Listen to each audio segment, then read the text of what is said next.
শুভ দুপুর বন্ধুরা, পুষ্পা কিচেনে আপনাদের স্বাগত জানাই। আজকে আমি রান্না করব তেল কই। তার জন্য প্রথমে আমি কই মাছগুলোকে কেটে নেব। এই কই মাছগুলো আমি কিনিনি, আমাকে পাশের বাড়ি এক দিদি দিয়ে গেছে। ছোট ছোট কই মাছ, আমি এগুলোকে দিয়েই তেল কই করব। আমি যেখানে বেড়াতে এসেছি এটা একটা গ্রাম, তো এখানে অনেক কিছুই কিনতে হয় না, আশেপাশের বাড়ির থেকেই পাওয়া যায়। তো পাশের বাড়ির এই দিদিটা তার পুকুর থেকে ধরেই মাছ কটা আমাকে দিয়ে গেছে। আমি এগুলো দিয়ে আজকে তেল কই বানাবো। ওর জন্য আমি মাছগুলোকে প্রথমে কেটে ধুয়ে পরিষ্কার করে নেব। ভিডিওটা শেষ পর্যন্ত দেখুন, আশা করি আপনাদের ভালো লাগবে। আমি সব মাছগুলোকে কেটে ধুয়ে পরিষ্কার করে নিয়েছি। এবার আমি মশলার জন্য পেঁয়াজ কেটে নিচ্ছি। আমি মশলায় নিয়েছি পেঁয়াজ, আদা, রসুন। আমি আদা রসুনটাকে আগেই ছুলে কেটে নিয়েছি। এবার পেঁয়াজটাকে কুচিয়ে নিচ্ছি। আর নেব জিরে, ধনে আর শুকনো লঙ্কা। আমার সব কেটে নেওয়া হয়ে গেছে। এবার আমি বেটে নিচ্ছি। জিরে, ধনে আর শুকনো লঙ্কাটাকে আমি একটু মিহি করে বেটে নেব। মশলাটাকে আমি মিহি করে বেটে নিয়েছি। এবার আমি এই মশলার ভিতরেই আদা, রসুন, পেঁয়াজটাকেও একসাথে বেটে নেব। দিয়ে দিলাম আদা আর রসুন, এটাকেও একটু মিহি করে বেটে নেব। আদা আর রসুনটা আমার মিহি করে বেটে নেওয়া হয়ে গেছে। এবার আমি দিয়ে দিলাম পেঁয়াজ। পেঁয়াজগুলোকেও এই মশলার সাথে একবারে মিহি করে একটু বেটে তুলে রাখবো। আর কেটে নিচ্ছি একটা টমেটো। মশলাটাকে আমি উঠিয়ে রেখেছি, আর একটা টমেটো কেটে নিচ্ছি। আমি সব কিছু কেটে বেটে গুছিয়ে নিয়েছি। এবার আমি উনুন জ্বালিয়ে কড়াই বসিয়ে দিচ্ছি। কড়াইটা গরম হোক, আমি এদিকে মাছে লবণ হলুদ মাখিয়ে নিচ্ছি। প্রথমে দিয়ে দিলাম লবণ, তারপরে দিয়ে দিচ্ছি হলুদ। লবণ হলুদটাকে আমি হাত দিয়ে ভালো করে মাছের গায়ে মাখিয়ে দিচ্ছি। কড়াই গরম হয়ে গেছে, কড়াইতে দিয়ে দিলাম পরিমাণ মতো সর্ষের তেল। তেলটাও ভালো করে গরম হয়ে গেছে। এবার একে একে আমি মাছগুলো দিয়ে দিচ্ছি। মাছগুলোকে আমি সব তেলে ছেড়ে দিয়েছি। এবার মাছগুলোকে আমি একটু হালকা করে ভেজে নেব। মাছগুলো আমার এক পিঠ ভালো করে ভাজা হয়ে গেছে। এবার আমি উল্টে দিচ্ছি। মাছগুলো আমি বেশি লাল লাল করে কড়া কড়া করে ভাজবো না, কারণ এগুলো জ্যান্ত মাছ। একটু হালকা করে আমি ভেজে নিচ্ছি। মাছগুলোকে আমি ভালো করে ভেজে নিয়েছি। এবার মাছগুলোকে আমি উঠিয়ে নিচ্ছি। মাছগুলোকে আমি সব উঠিয়ে নিয়েছি। ওই তেলের মধ্যেই এখন ফোড়নে দিয়ে দিচ্ছি গোটা জিরে, আর দিচ্ছি বেটে রাখা মশলাটা, পেঁয়াজ, আদা, রসুন, লঙ্কা, ধনে, জিরে, আর সাথে দিয়ে দিলাম টমেটোটাও। মশলাটাকে দিয়ে একটু নেড়ে চেড়ে আমি মশলাটাকে একটু ভেজে নিচ্ছি।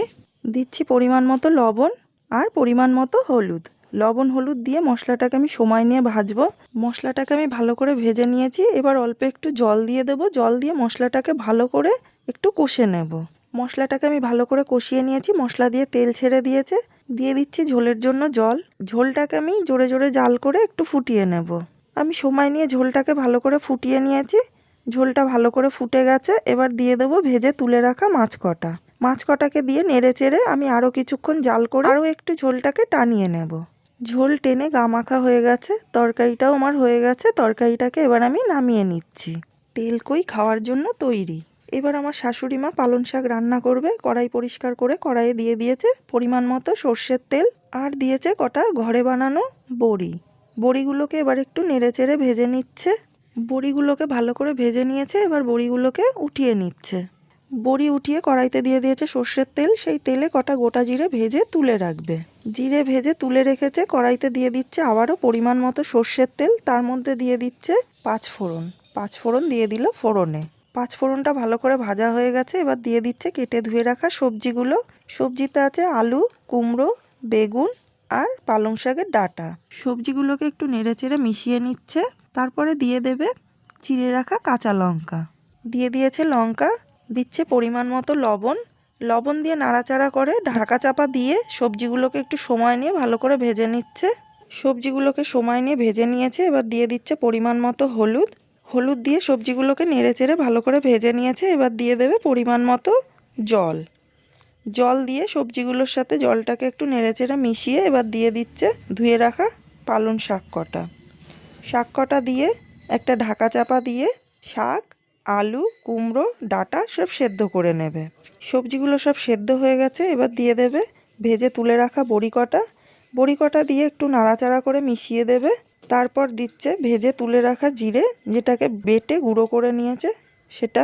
ভাজা মশলাটা দিয়ে নেড়ে চেড়ে ভালো করে ভাজা মশলাটাকে সবজির সাথে মিশিয়ে দিয়েছে। এবার দিয়ে দিচ্ছে পরিমাণ মতো চিনি।